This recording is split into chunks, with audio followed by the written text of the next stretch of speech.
Now, I have to mention the ILO report released this week, and that's Qatar had undertaken, it says, comprehensive labour reforms to improve the conditions of hundreds of thousands of migrant workers in Qatar.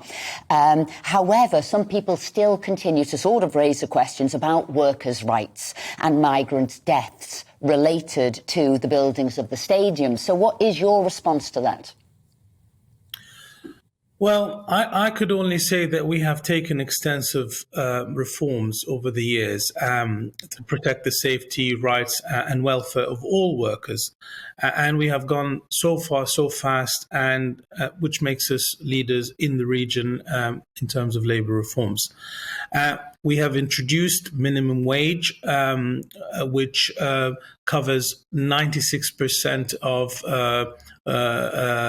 all the workforce.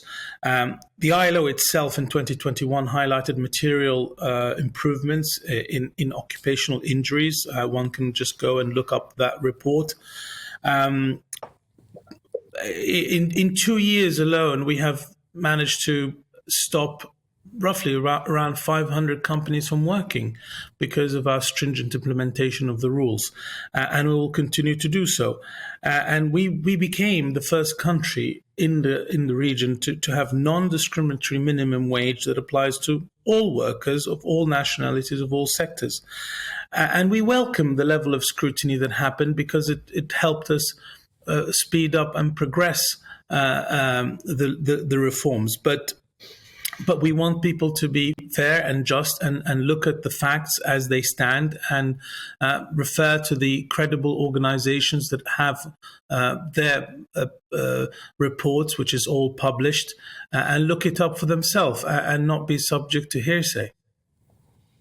Mr. Ambassador, for many people, this will be their first time visiting Qatar, the fans that are going there, and in fact maybe the whole of the Middle East region. What should fans be aware of in terms of local laws and local customs?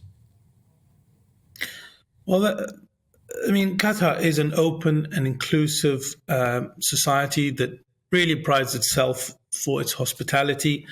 I'd like to remind everyone that we are host to well over 150 nationalities who live in Qatar. 21,000 Britons call Qatar home, and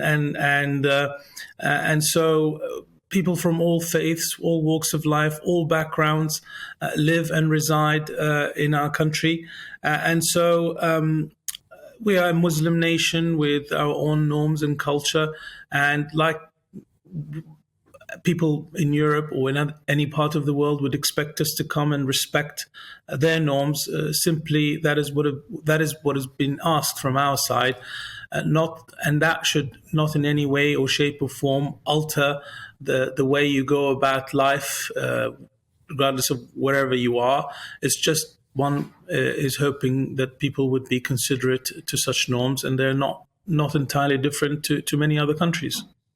And just finally, the Qatar World Cup's the first to be held in an Arab and Muslim country. What do you hope the legacy is going to be for Qatar from hosting this World Cup? Chief, I would say, is mutual understanding, dialogue, cooperation. If you look at the current context where we where we stand today, in terms of the level of tension, distrust that exists, I think tournaments like the World Cup that brings well over 32 nations to come and celebrate and support the national teams. I think it's an opportunity for us to set the button restart again and see how we can engage with one another.